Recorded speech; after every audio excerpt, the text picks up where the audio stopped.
Remember when brands were not just an online identity? In the face of convenience and customer choice, many famous brands have faded away into obscurity. Let's see what the past had in store for us. American Airlines was one of the easiest and most convenient forms of interstate and international travel for Americans. During the recession especially, tickets would be pricey and people still needed to make it to their loved ones in time for national holidays. How would you keep a social life going without breaking the bank? Trains? Well, some of those rides can be awfully long. A car? And who pays for all that gas money? More importantly, who is driving that much? The answer was always a Pan-American plane that would take you anywhere you liked without ripping a hole in your finances. Unfortunately, in the same fashion as borders, poor management decisions like a very overpriced acquisition of national airlines would cripple it. The final nail in the coffin was probably the Lockerbie bombing, and your parents probably remember how harrowing Pan Am Flight 103 was. F.W. Woolworth probably started the entire trend of five and dime stores. At least, it was most definitely a pioneer of those outlets. It was even one of the most successful international businesses within the industry, and it set many trends and created a retail model that businesses still apply today. Well, if it was so successful, one will naturally get curious about what happened. Woolworth closed most of its stores in 1997. It had taken on an incredible amount of debts. The economy, both during the Depression and afterwards, was not kind to it, and it was declining in sales. The 2007-08 financial crisis is what truly crippled it, but the executives had renamed the business to the Venator Group and mostly abandoned the F.W. Woolworth brand as early as 1998. Speaking of how to get to your loved ones during holiday season and stores like Woolworth, where people did a lot of their shopping, one of the most highly visited stores year-round, especially during celebrations, would be Toys R Us. The nationwide heartthrob of children everywhere and the bane of your mom and dad's paycheck at the end of the month, Toys R Us was one of those parts of modern society that you do not realize how much you would miss as adulthood would kick in. Visiting a local outlet and spending as much money as you could, saving up for a new Lego set, buying train station setups, getting a new hoop with your dad for the backyard. These are all core memories of an American child growing up in the 20th century. Unfortunately, it could not compete with online shopping, and sales went down badly. Debts racked up, and the company filed for bankruptcy in September in the 90s.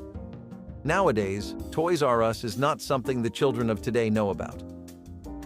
The exact same pipeline of drowning in debt to filing for bankruptcy would eventually claim the life of Blockbuster, another name that anyone who grew up back then remembers with the dearest of memories.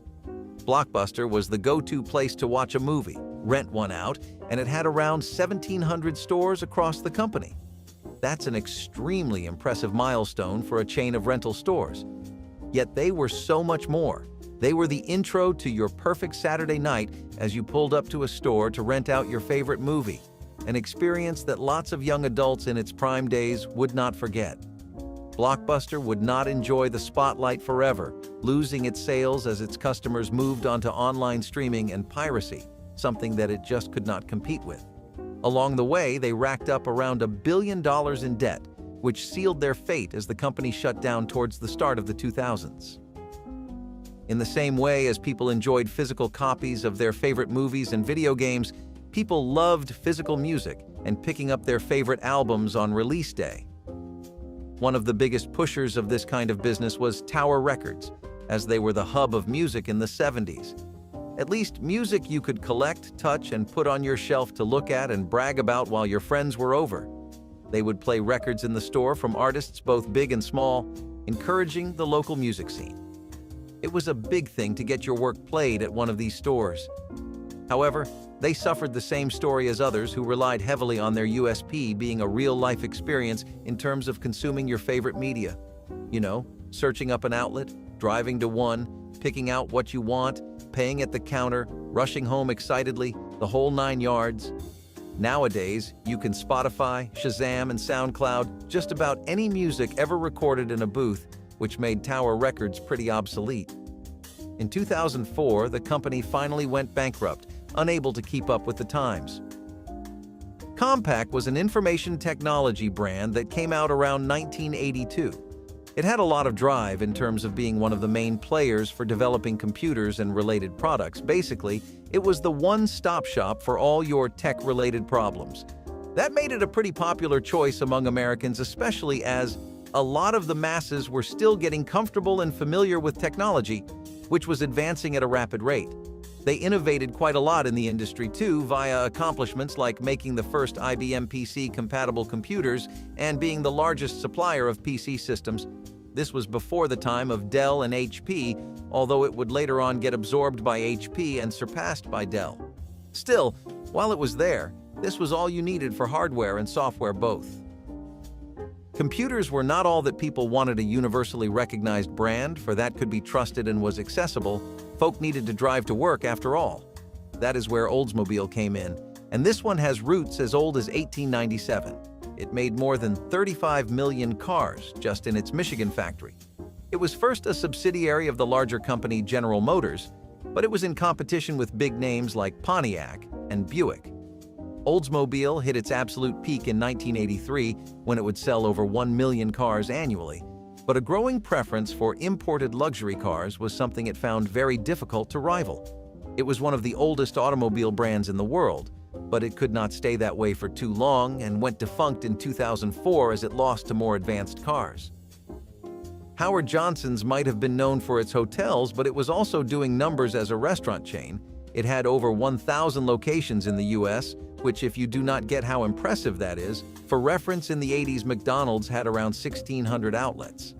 To match a giant like that while also having a part-time career as an MVP in the hotel industry is a pretty impressive resume. It was extremely common in North and South America, and a lot of the people went specifically for their iconic ice cream, which they could not get enough of. Howard Deering Johnson first founded the chain in 1925, and by the 1950s, it was a large presence. While there is no one chronicled list of reasons as to why the restaurant chain, which was franchised separately, disappeared, it did start dwindling down around the 90s and early 2000s, with the last store closing down just a few years ago. If anything, it may be that fast food restaurants simply became too widespread to compete with. Sears was a retail giant that unfortunately made one too many bad investments and had to sell itself to a new owner. This new owner eventually moved the assets of Sears to their subsidiary Transform Co., which is when Sears closed down. But let's not talk about how it ended. Let's talk about how amazing the golden days of Sears really were. Clothing, car parts, general goods, tools, necessary things for your home, it became one of the most popular mail-order businesses. Sears had a chokehold on the department store scene in America during the 90s, and nobody can contest that, not with the mountain of evidence that proves that point, which is a simple Google search away. You know, if the memories of an entire generation were not enough evidence, we definitely would have liked to live in a Sears-heavy era and see the hype. We have spoken about computers, cars, and even general appliances, but what about photography? The urge to crystallize a moment forever? Who filled that void for Americans? Kodak and no one else. The first time 35mm film cartridges were used were because of Kodak. The first time film products were circulated in a mass market was because of Kodak. And the first time there was a massive rise in sales, interest, and engagement towards film photography was all because of Kodak. This was one of the most popular suppliers of film products and photography-related equipment, and if you were looking to start a hobby or a career, this was the place to go. We know that film photography does not stand up to the modern cameras of today or even 10-20 years ago, but it was still incredibly fun to do. Unfortunately, it was not fun enough to be sustainable, and due to the rise of digital cameras and photography, Kodak had experienced terrible sales, layoffs, and financial issues. It filed for Chapter 11 bankruptcy in 2012, and now is a bygone name. We are sure all of you remember Polaroid, and we are not talking about the modern aesthetic that dominates Twitter and Tumblr today, but the instant film company that let a lot of us express ourselves while making pretty memories stored in film.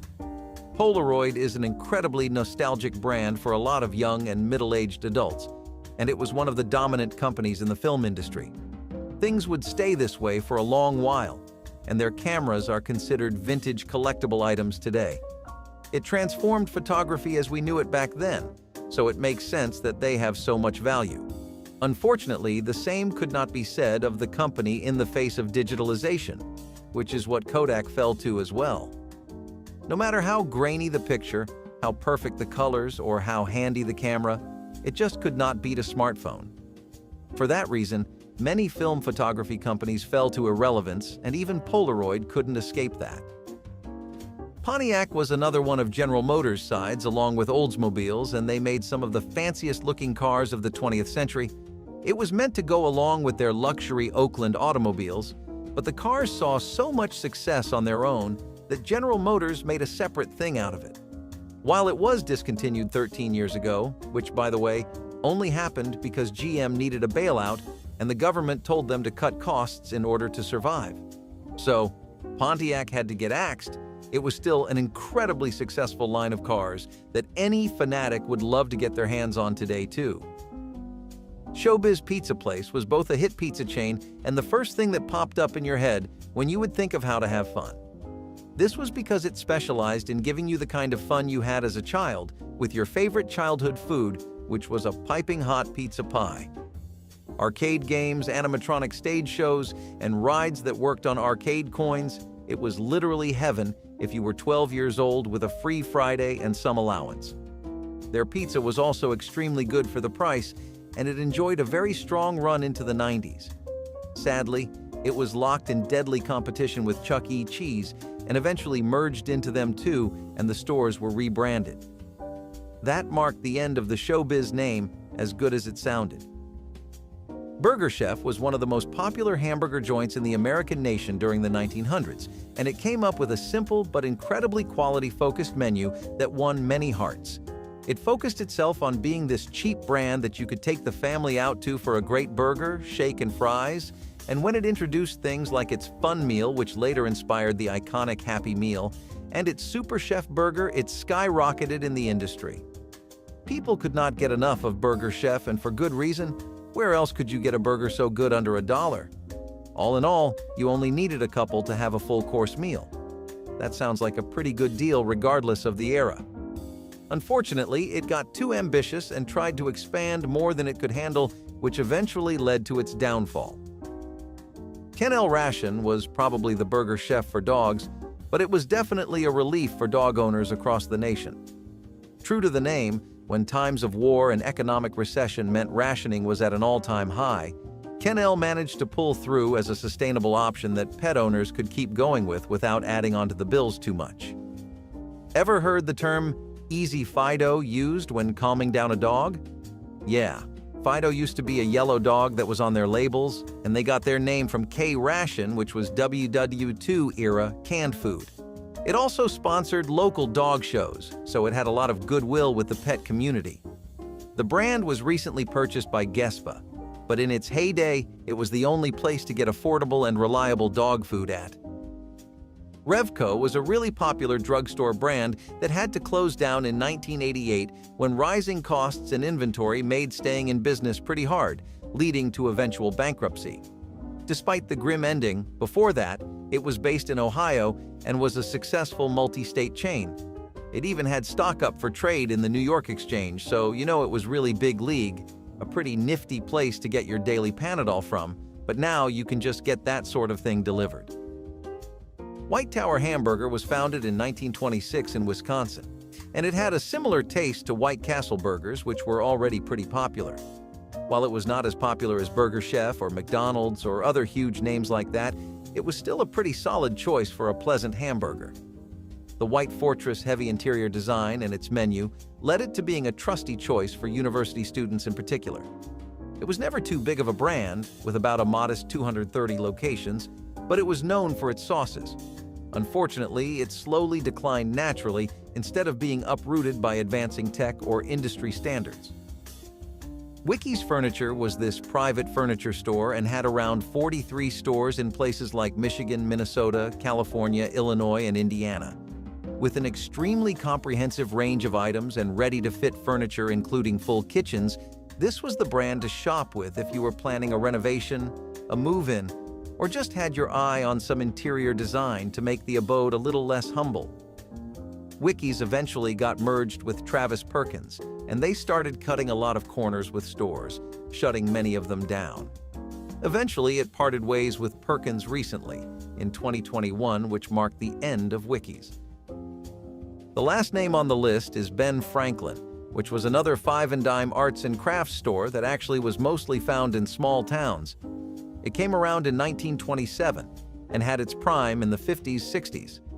You could buy mostly anything there, and it made for a great day spent shopping around with your friends or partner or family. Of course, for our more artistically inclined viewers, it was a good choice for getting your supplies too. Sadly, sometime in the 90s, it would declare bankruptcy like so many others on the list, although we are not quite sure why. They were having lower sales and were never really that prominent to begin with, but they were more of a local name that everyone became familiar with. Pretty nice to have a good arts and crafts store again, right? That's it for Crystal Pepsi was an incredibly popular and fresh take on the already iconic drink introduced in 1992. It looked different and very refreshing. Partially due to its new formula, which made it look like a much clearer version of the original, Crystal Pepsi was made and advertised to look less like the original Pepsi soda and more like a healthier and less sugary alternative.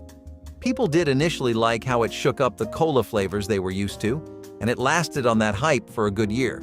Still, more and more people thought that this was just missing the essential Pepsi element.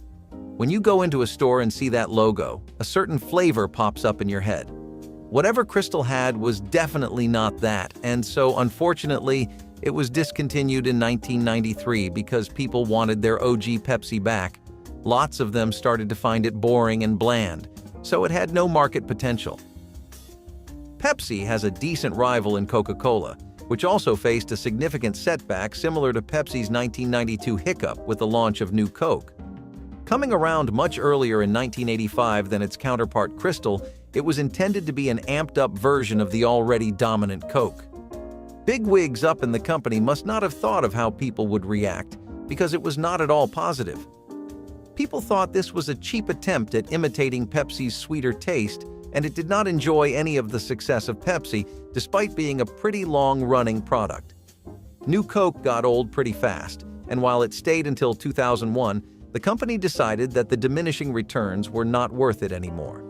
Coca-Cola proceeded to discontinue it in 2002, and now it is a version of Coke most people do not even remember. Moving on from the usual Pepsi-Coke debate, Hires Root Beer is something teenagers around the country might be familiar with if you have ever had it. Remember picking up one of these at the grocery store and lying about it being for your dad? Does not help that they tasted pretty great too, like a root beer vanilla float, as some references say. Hires was popular with a lot more people than just kids because it was simply just a good soft drink. Ticking every box off of the list, whether that was going down smooth or tasting good, while having a great finish, Hires temporarily hit gold with this one. While good for the company that they would get lucky many more times, it was bad for the customers when they decided to discontinue it to focus on their rising star, the A&W brand. Next up is OK Soda, which despite the best efforts of the company to market and promote it as a more citrusy Coca-Cola tasting soft drink, just could not cut it. When this first hit the shelves, yeah, people went to try it and bought cans while they were just hanging around. Slowly, the opinion that started to form as it became something everyone talked about was that, while having more of its own vibe than New Coke, it did not work.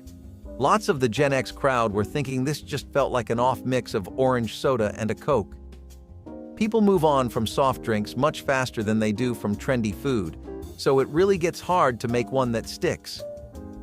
Despite its best efforts, this soda did not get the okay and faded away from shelves.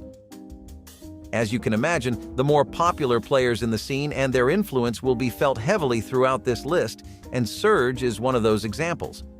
Maybe by now you can tell that Pepsi and Coca-Cola had an ongoing rivalry in an attempt to find the next best soda. One they could sell to Americans of all ages, sex, color, ethnicity, and any other descriptor for people. Basically, they wanted the next jackpot, and Pepsi hit that with Mountain Dew. Surge was Coca-Cola's counter to the ever-increasing popularity of Dew. Everyone has a Dew phase after all, so we can get what they were thinking. Sadly, old Coke would never learn because Surge was also just another stronger Mountain Dew. Plus, the rumors about it being unhealthy did not help much at schools and family homes. It got discontinued because it just was not worth the time and cost anymore. Bad attempts at improving what already works, Pepsi-Cola was the next surge. Supposedly a coffee-based drink that still worked in the Pepsi flavor you knew and love, it came around in 1996 when it was first being test-marketed. Boy, was that one train wreck of a test, because initial feedback alone was a definite no from the get-go. People did not react well to the drink much, though some positive reviewers from brave and bold soda enthusiasts were there. Not enough to shake the fiscal reports sadly, because after its official launch, it didn't even last a good year. The reasons for its bad performance in the market was that people knew what they wanted, but apparently companies did not. When people wanted a coffee-based drink, there were many better options to go to. When they just wanted a Pepsi, nothing else could replace it. Safe to say, fixing a very well-functioning clock leads to a pretty steep hole in the bank accounts, huh? Speaking of caffeinated, how could we ever forget Mellow Yellow? Despite coming earlier, these guys took a completely opposite direction from their competitors and thought, let's not make something that's like coffee and a soda, let's make a caffeinated lemonade. Down on the East Coast, people absolutely loved Mellow Yellows. Maybe the others should have learned from history, because in the East, this did pretty well. Mellow Yellow was the kind of drink that made you think sodas each need their own identity. Tying matters with a sweet lemon bow on top was the fact that it was extremely refreshing on hot summer days. A few cans of this took the heat off, especially if you were in an air conditioner. Drinks rarely last as long as it did, and it recently attempted a national expansion in the early 2000s, but it didn't really pan out. Now it is just an East Side memory. North America, on the other hand, dealt with soda shakeups of its own when PepsiCo launched Slice there. A line of fruity drinks that had real juice in them, these were extremely popular drinks for the summer. No surprise, since that is how they were marketed as like everywhere. And yet again, this is Pepsi clapping back from Coke coming up with Sprite. Seriously, is the entire industry just these two at this point? Lemon Lime Slice was the original, and it came to red carpets and trophies from everyone. People adored the mango juice flavor that was actually a bit new for Americans at the time. Tropical cuisine and flavors had not quite made their mark on most folks just yet. Of course, mango juices were popular in stores and still a thing, but there was no top dog. Slice had a pretty respectable place in the market, but eventually it was discontinued recently and replaced by a new drink called Starry. Still, that's a pretty lengthy journey for a soft drink, isn't it? 7-Up Gold, on the other hand, came around in 1988 in several places in the States, so you might be a bit familiar. Maybe you have seen it around on shelves and such during grocery trips? Either way, it could not live up to CEO expectations or its "never had it, never will" slogan, which honestly a lot of us found corny. Poor sales came in one report after the other for Gold, which was looking pretty dull to most people's eyes as they passed it by on shelves. When will these companies learn that once you find a flavor that works globally, you stick to it and just it? We have not gone over one successful case besides Slice. Brown-colored and not at all appealing in taste or packaging, it was taken off shelves quickly after it was released. Hubba Bubba Soda was one that tried to step away from the pre-established molds of caffeine, caramel, citrus, and all the other popular flavors people want to see in sodas. Hubba Bubba tried to pave a new path that worked with another product, the Hubba Bubble Gum. You can probably see where this is going. The gum was so popular that when companies considered expanding the product line, the enthusiastic response from the public was, why not? It came onto the scene and received mixed reviews. Casual soda drinkers had a mostly forgettable first impression, while soda enthusiasts were impressed, yet overall, it did not work well. More flavors tried to come out like blue raspberry and strawberry, but Hubba Bubba Soda would go bubba-bye sooner or later, although it was a fan favorite for many 13-year-olds in the Upper East Sides.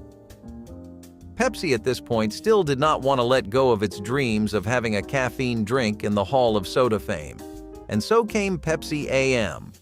Marketed and introduced as an energy drink to give you that kick you need in the morning to get out of bed, this actually packed a punch too. Well, for some people at least, because mostly it just had 25% extra caffeine, but, Coffee tolerances are not something Americans are known for. Funnily enough, people also started seeing this as a gateway into caffeine addictions. First, it would be the Pepsi AM binging, then the Red Bull, and then the black coffee every day.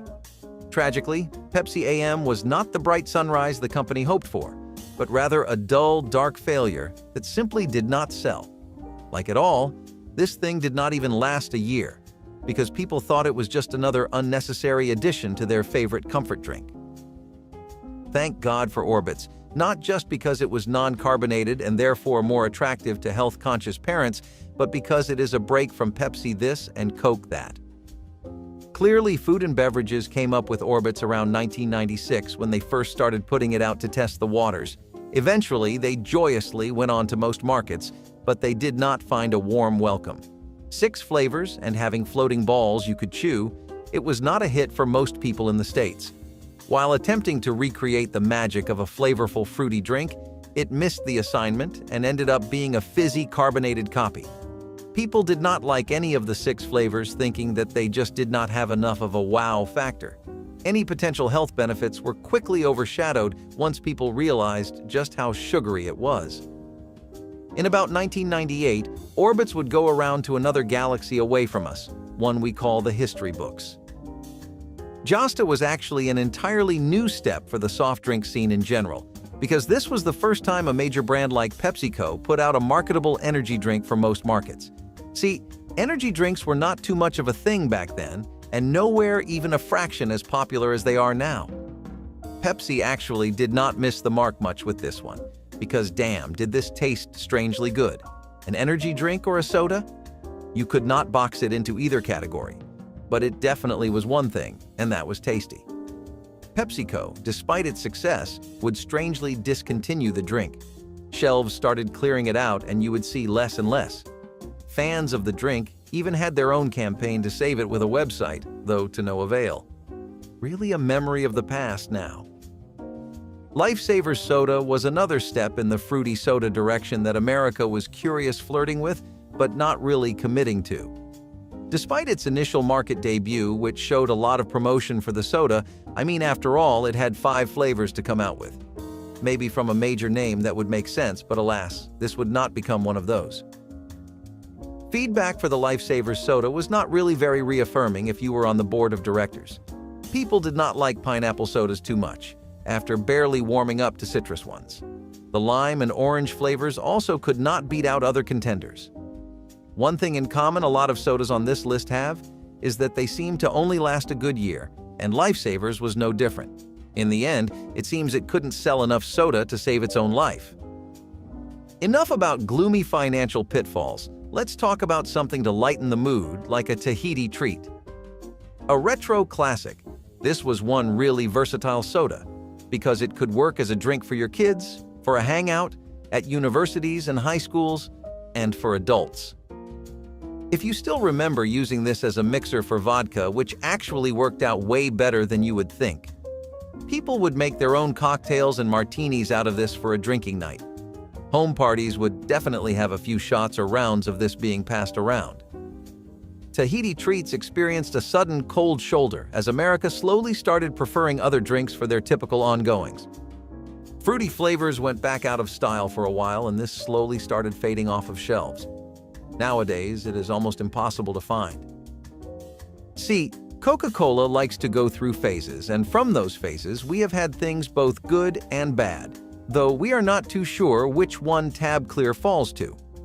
During its movement of clear cola in the 1990s, it made the company seem a bit hypocritical, because while it marketed itself as a healthier and clearer drink, it did contain cola and caffeine.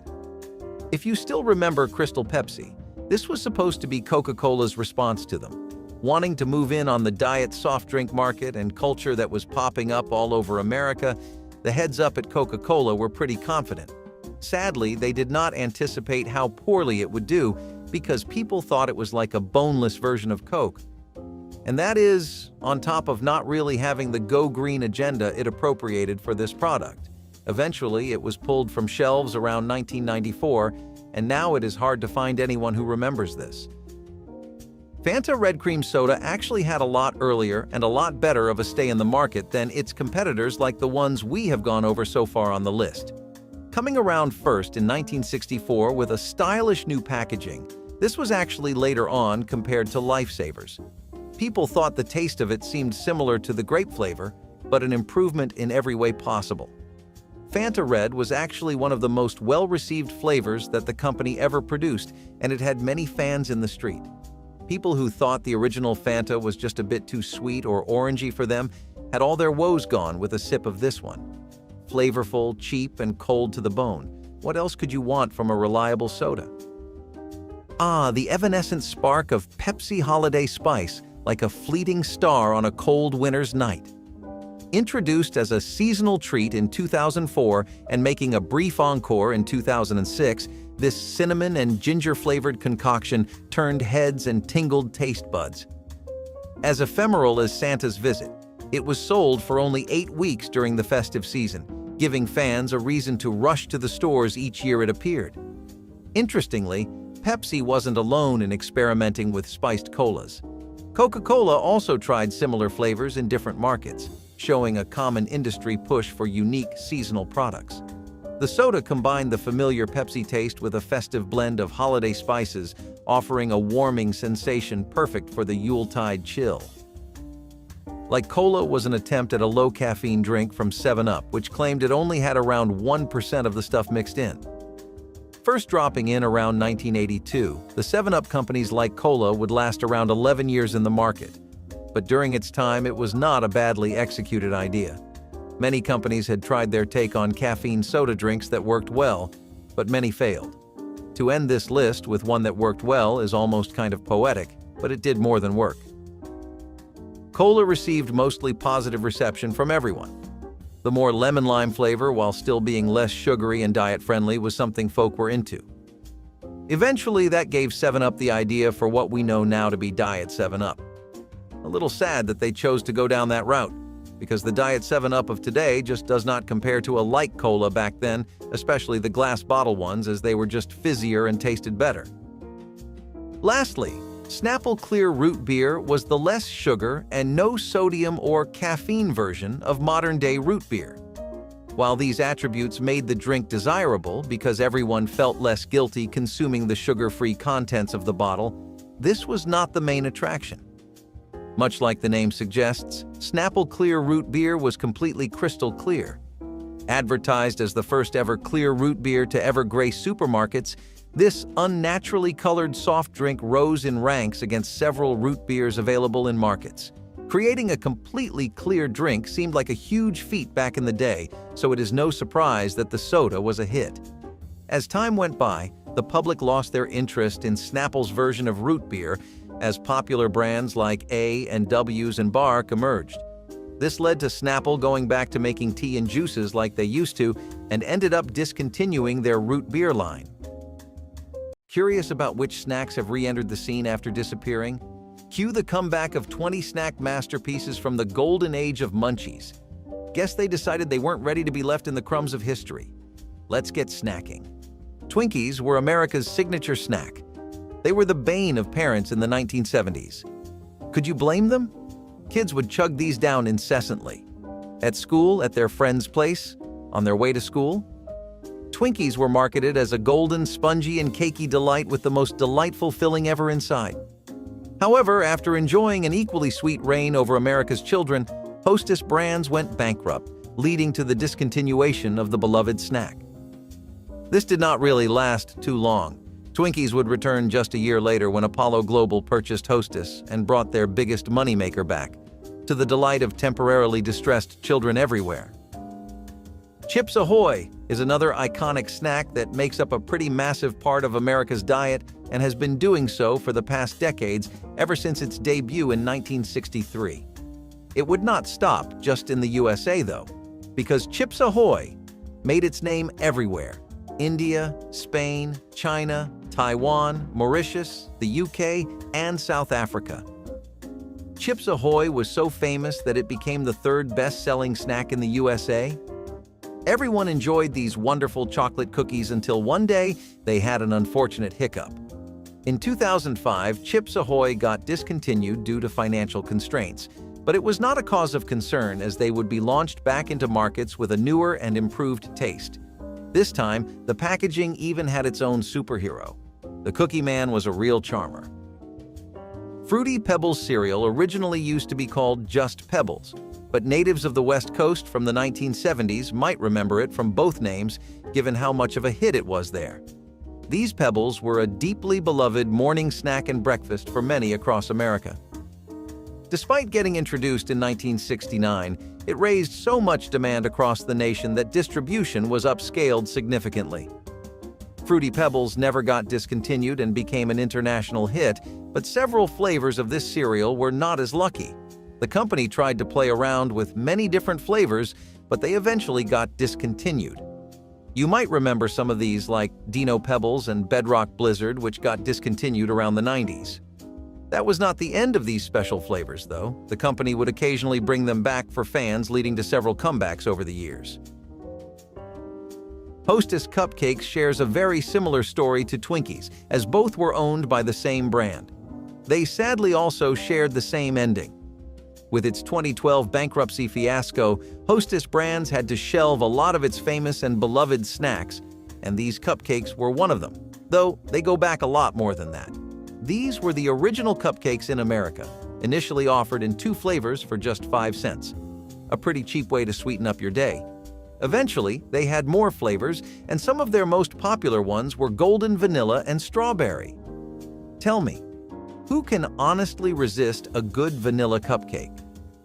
Luckily, Apollo Global managed to bring them back along with Twinkies. In 2013, they would resume selling Hostess cupcakes.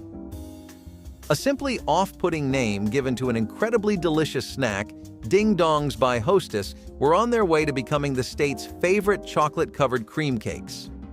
The cakes were named after a television ad about ringing bells that was running on TV when the cakes were launching.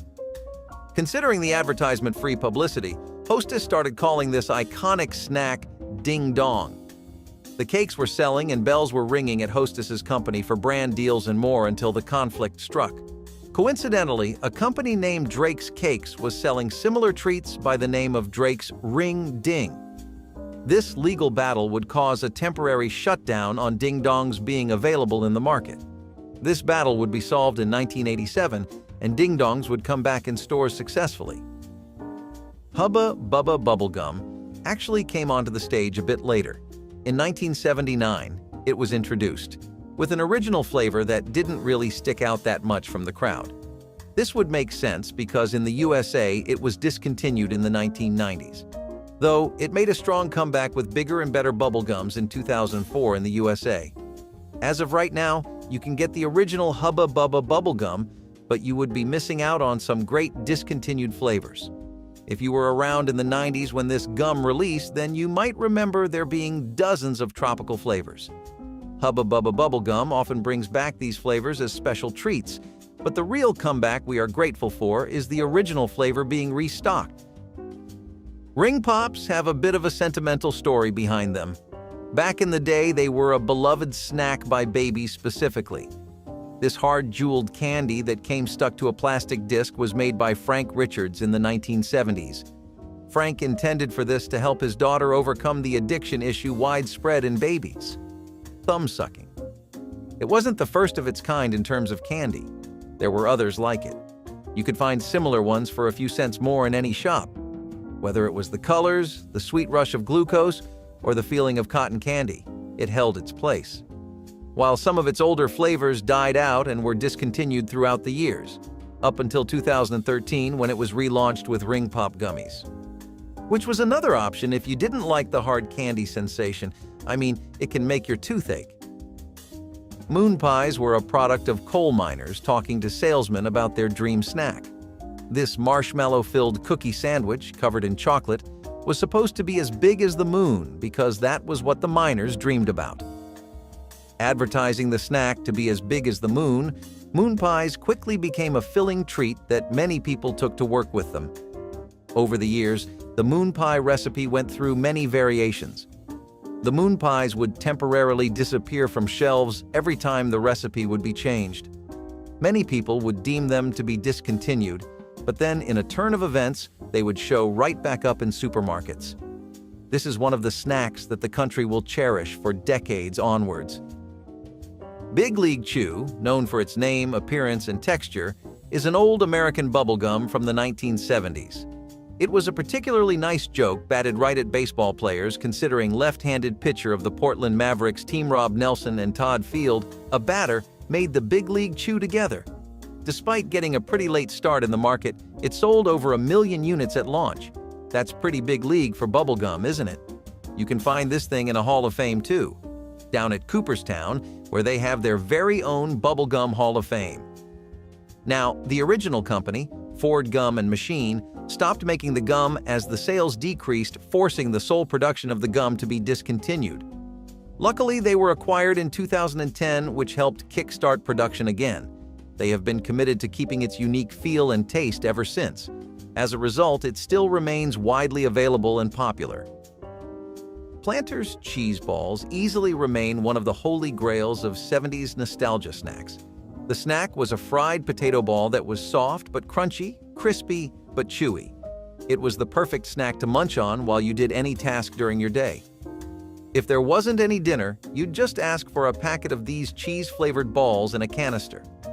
They really are a beloved snack for people who grew up before the 2000s came in with its own catalog of snacks. They did unfortunately get discontinued though. Some people who fondly remember having the cheese balls even remember the exact day the snack got shelved. However, in a nostalgic and dramatic tweet, the original company announced its return in 2018 to just a few stores. But the comeback only got better. Since then, it's back on every shelf in grocery stores just like it used to be. Few can just leave and reclaim their spot like that. The bottle caps were a prized invention of Breaker Confections, who made a huge breakthrough with these sweet bottle cap goodies. These soda-flavored candy tablets came in root beer, cherry, strawberry, orange, and other flavors that were incredibly popular from the 70s towards the early 2000s. These rosy, baby pink tablets were the perfect little snack to chew on in massive proportions. They used to come in green pouches with around 24 candies, though people obviously bought closer to 24 packages at a time to fulfill their cravings. They also had a lot of fame as Halloween candies. So one has to ask, did time eat them? The bottle caps experienced a bit of a downfall when the production got shut down temporarily. This sent bottle cap lovers into a frenzy as the candy disappeared off of shelves for reasons unknown. It was later revealed that another candy company was taking over Breaker Confections, hence the delay in production. Since then, they have made a triumphant return to decks and shelves everywhere. Necco Wafers was a crunchy, colorful candy disc that had a roller coaster of a ride in the snacking world. These crunchy wafers probably have some of the most interesting backstory to them. They were made by a man called Olivier Chase, who made his own wafer maker that helped him make several of these. He created a machine that would cut wafers into pieces automatically. By the 1900s, 3 companies came together to make Necco, where everyone worked even more rigorously on eventually launching their prime product. They enjoyed an incredible time among the shelves of America, quickly becoming a cherished snack amongst the masses. Though just as easy as the wafers snap, Necco's success snapped too. This is when Necco filed for bankruptcy in 2018. With bankruptcy came the doubt of whether the iconic wafers would stay in the market or not. Just 2 years later, a newer company that took over the original would announce the iconic wafers' comeback. Yodels made their entry onto the scene in around 1970 when a familiar face wanted to try giving its fans a taste of something new. You might remember Drake's Cakes from trying to compete with Hostess's Ding Dong Cakes. That same company then went on to make Drake's Yodels. Think of these as like a cream-filled sandwich or cake. They're filled with an incredibly thick vanilla-flavored cream. This cream is what gives the Yodel swirls their signature taste. They're absolutely a delight to have after a spicy meal to cool down. You can also just have a couple as snacks or pair them on top of other desserts. The future of the Yodels didn't seem too certain when the company went bankrupt. As production halted in Drake's factories, the savior of the Yodels came in. McKee Foods took over the company and boosted production back up. After being discontinued for a short while, the cakes were quickly back on the shelves of many stores, being consumed and bought by fans across the states. Whatchamacallit was a rather interesting name given to a chocolate bar that had layers of caramel and crispy rice inside. These bars, strangely named Whatchamacallit chocolate, were a new snack that the Hershey Company came up with around 1978. If you were ever familiar with Stuffed Adventures of a Restaurant Family, which would be 23 years old now, you might have heard of Patricia Volk. She's the one who came up with this interesting chocolate snack that became an instant fan favorite. The Whatchamacallit bar became so popular towards the end of the 70s that the company considered halting production because of excessive demands. The chocolate suddenly started to disappear off of shelves as the company struggled to supply newer bars to stores that were sold out. Hershey's scaled their production up to meet customer demand, and the chocolate started reappearing on shelves. It still sold just as well when it came back. As for the taste, that never really changed throughout the years, so its fan base had every reason to keep coming back. It was said that these caramel bars were long enough to reach you from Mars. The marathon bars would be the next culinary trend that would ride the mainstream into success. The bars came around 1973 and were renowned all over the USA. But how was this simple snack so successful? It was a simple idea, but it was executed astonishingly well. The incredible taste was just chocolate and caramel. Nothing fancy, nothing experimentative. Just two flavors everyone was familiar with. This would make marathon bars one of the most popular snacks of the 70s. Unlike other smaller candy bars, the marathon bar was actually 8 inches long. The packets would even come with ruler marks that measured the length of the bar. Now, while the bar was long, its run in the market was not. It enjoyed just 8 years of hundreds of thousands sales before getting cut off in 1981. 30 years later, in 2020, the bar would be produced again and brought back to local supermarkets. What's even more surprising is that there was still just as dedicated of a market for it as there was back in the 70s. The 70s had a funny way of popularizing snacks with strange names. We say this because next on the list is funny-faced drink mixes. These powdered drink mixes came in several fun flavors that people would mix into water and enjoy on a hot sunny day. After being launched in 1964, the drink mixes found true success with consumers at the start of the 1970s. The drink mixes would steadily be available in markets up until 2001, when the company abruptly halted production and recalled the remaining funny-faced drink stock back from markets. The reason? FDA disapproved of the artificial flavoring in the drink mix. The disappointment of the funny-faced drink mix being gone was not too long, however, as in 2012, the company relaunched their 4 original flavors. This time, they skipped out on using artificial flavoring. Hopefully, this will keep them safe in the markets for a long time. Wacky packages were sticker trading cards that were a popular satire of other products that were being sold in the market.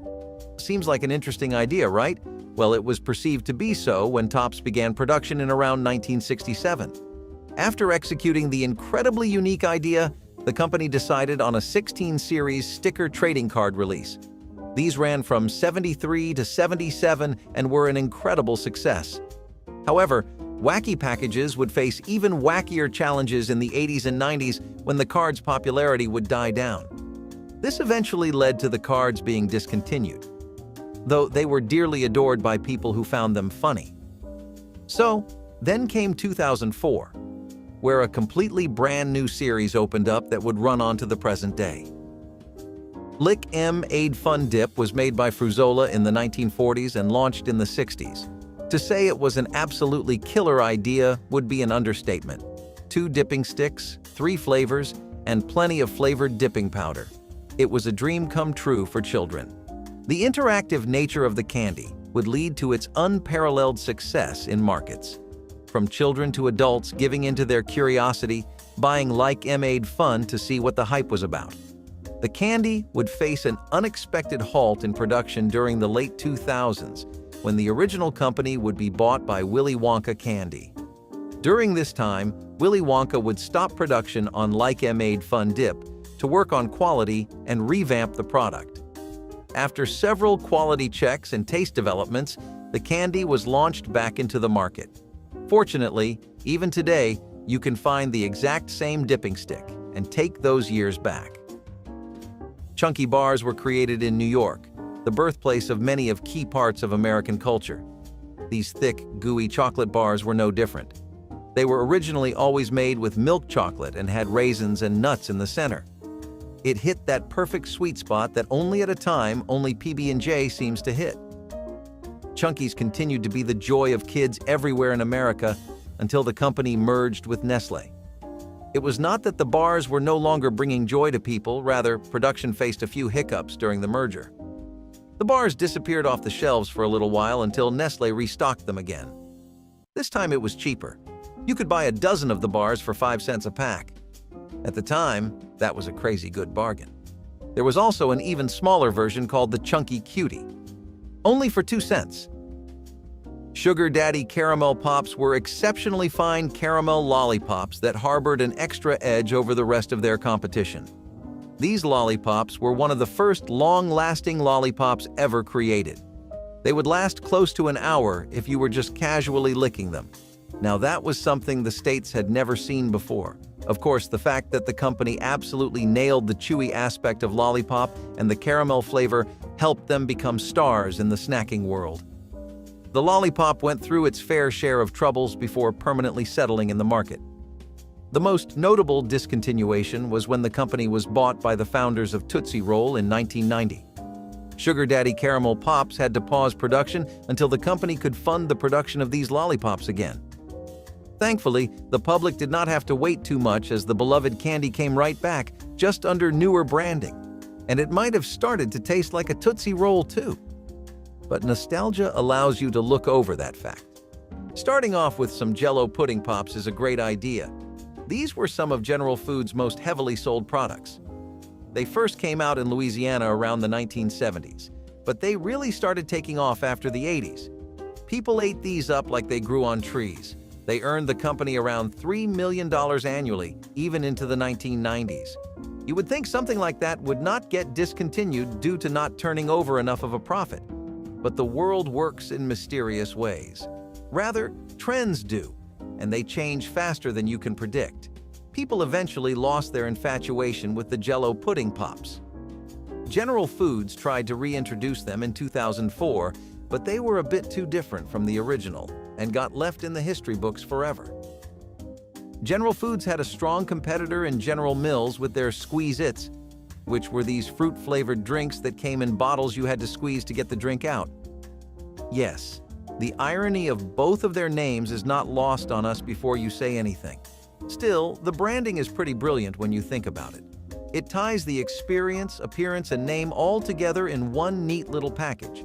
Of course, people did not buy them to appreciate the efforts of the PR team, but because they were the perfect thing to take the edge off on a hot summer day. It disappeared around 2001, lasting around 26 years since its 1985 debut, and while it had some reintroductions in the market, it could not gain enough momentum to sustain itself.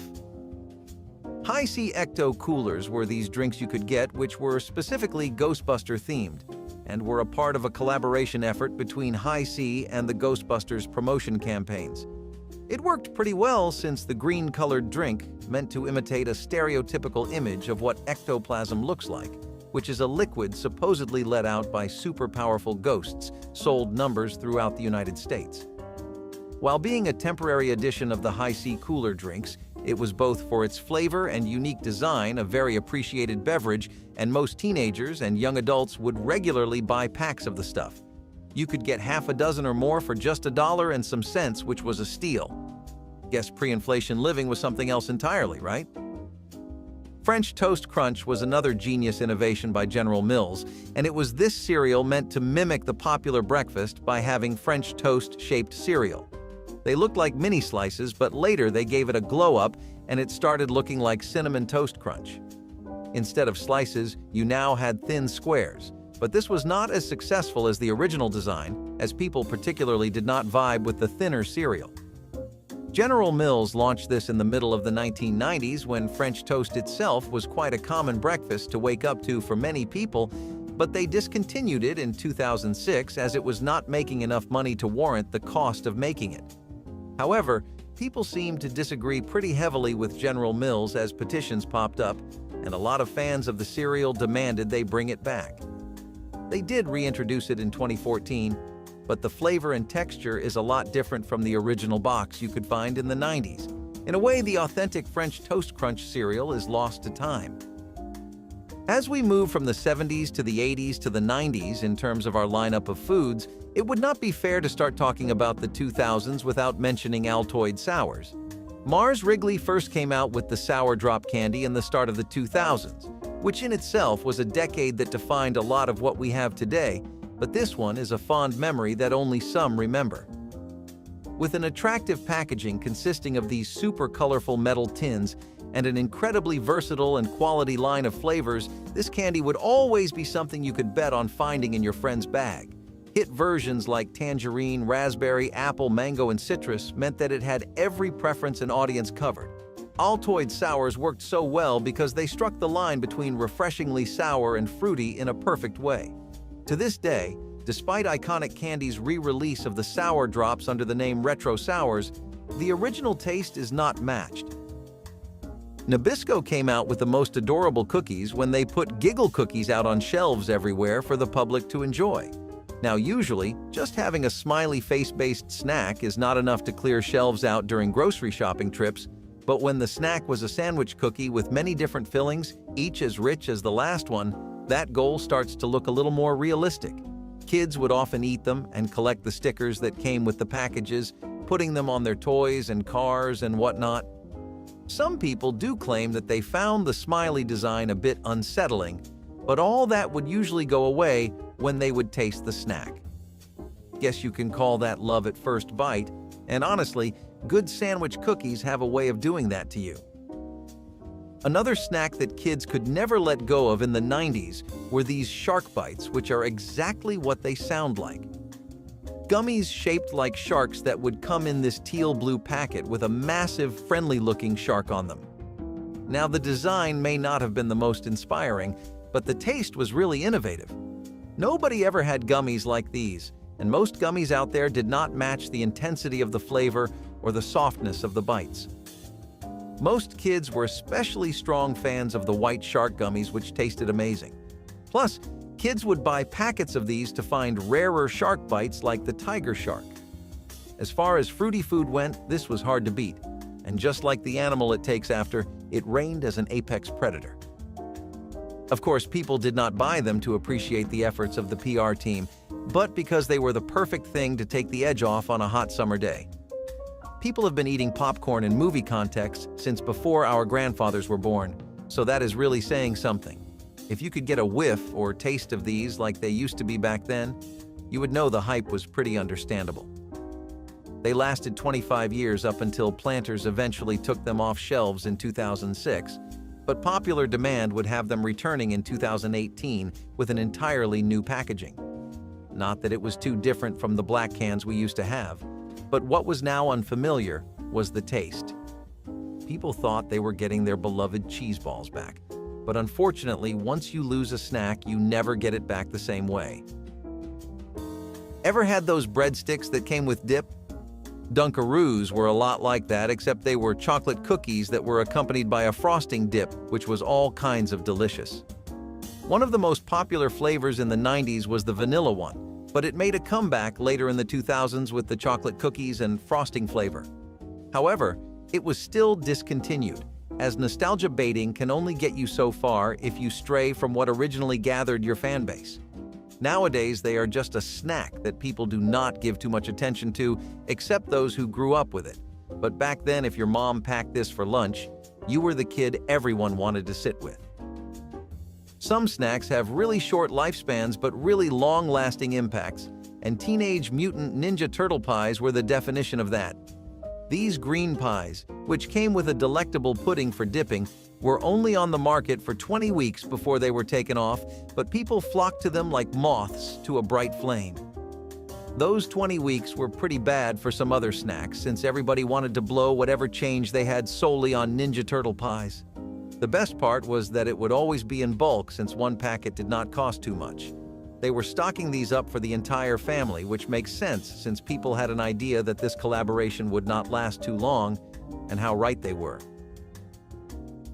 A bit before the days of General Foods and General Mills, we had post-consumer brands who made their debut in America with Dino Pebbles. These colorful, fruity cereals featured cameos from characters from one of the most iconic cartoon shows of all time, the Flintstones. They would be called the Spookstoons, and a character called Dino. Besides the original fruity cereal flavor, they also had Cocoa Pebbles, which had crisp rice cereal. However, what a lot of people do not know, despite having grown up with this, is that Dino Pebbles were an imitation of Sugar Rice Crinkles, which did pretty well when they came out a while before Dino. Dino Pebbles got discontinued in 1993, just 3 years after they came out, but breakfast in those years was glorious. Many people ran campaigns to bring Dino Pebbles back, however the agenda was not fruitful. Soon, one of the utmost favorite snacks of the masses was off the shelves in order to make space for better and newer cereals. Speaking of the tropical, Libby's Fruit Float was a deeply beloved canned item that had real fruit in it, but that was not the kicker. Fruit Floats truly shined when they were mixed with milk, which resulted in this incredibly light but pudding-like dessert. The benefit was that it barely took 5 minutes to whip up, yet it felt like a meal that took an hour to recreate. They had different variations of the Fruit Float, like the 10-second one, which you could easily make with some milk, the float, and strawberries, and more complicated ones like the 10-minute Fruit Float, which turned it into a proper dessert. Despite getting discontinued a while after its 1974 introduction, this was one of the sweetest things you could buy and is dearly missed. Hubble Bubble Squeeze Pops were on the opposite end of the spectrum, as they were a snack that people who appreciated more bitter flavors loved dearly. Squeeze Pops came in flavors such as sour apple, sour watermelon, and sour blue raspberry, with a really retro and funky tube. The entire gimmick was that you had to squeeze it out of the tube to get it, which added a lot of weird satisfaction to the snack. You would think having to grip something hard to get your food out would make it less convenient and more annoying, but it seemed to have the opposite effect with the Squeeze Pops. Fans of the tube claimed that the flavor was so vivid and strong that it would actually take a while to finish one tiny serving, since if you ate it up too fast, you would get overwhelmed. Unfortunately, interest in them waned over the years, and Hubba Bubba discontinued the brand. Munch M's were Keebler's claim to fame, as these were one of the most trending crackers of the 1960s when they first came out. They continued to ride that high well into the 90s until they eventually met their end in the 2000s. Of course, most breakfast products do have a lifespan that companies expect. What Keebler never expected was how popular these would get, since even they did not know they had struck gold. Yellowish, tiny, and incredibly crunchy, Munch'ems tasted like crackers but had the same crunch and texture that a chip did. It was actually incredible how they managed to offer the best of both worlds like that, since crackers usually did not feel like eating a chip at all. Moreover, these were pretty good with some butter, which was a go-to choice for many Americans when they wanted an easy breakfast. Let's head on over to chocolate bars, and we have a pretty solid banger in that field to bring to you.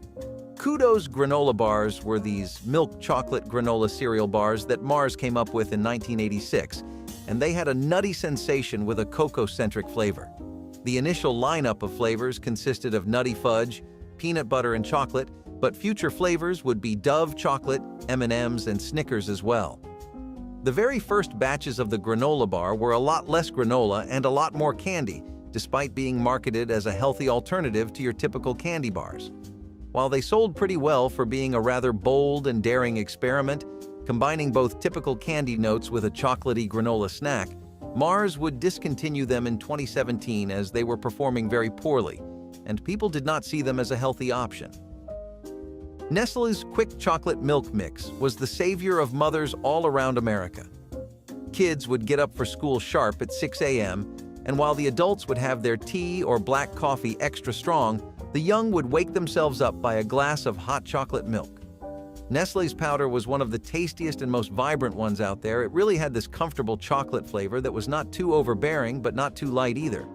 You just had to pour in the milk, the powder, and heat it up for a minute, and you were good to go. A lot of school days and early morning math classes went easier, just because this was served up right before them. As of recently, Nestlé has discontinued the powder, since it is not doing as well as the 20th century era, but an entire generation of kids got their 7 a.m. nutrition thanks to this. Nobody knew exactly what was going on in the design room of Walls as they came up with Funny Feet, which was this popular strawberry ice cream that was, of all things, foot-shaped. While it came out in the 1980s, the company got a lot of mileage out of this product, even into the 90s, which was an extremely competitive era where all kinds of new food snacks were being invented. It was like a rat race to see who could come up with the next big thing, and Walls would not disappoint. However, despite staying in the race for a while, Funny Feet couldn't win as they did get axed during the late 1990s. An official in the company said it lost to things like Magnum, another popular ice cream launched in the same decade. Maybe they should have tried Hands instead. Ice creams were not all that was coming out. Even yogurt was seeing some love with things like Dannon's Sprinklins in 1992, which was this yogurt with candy bits in it. There were lots of flavors, and you would get a separate packet of sprinkles to mix into the yogurt.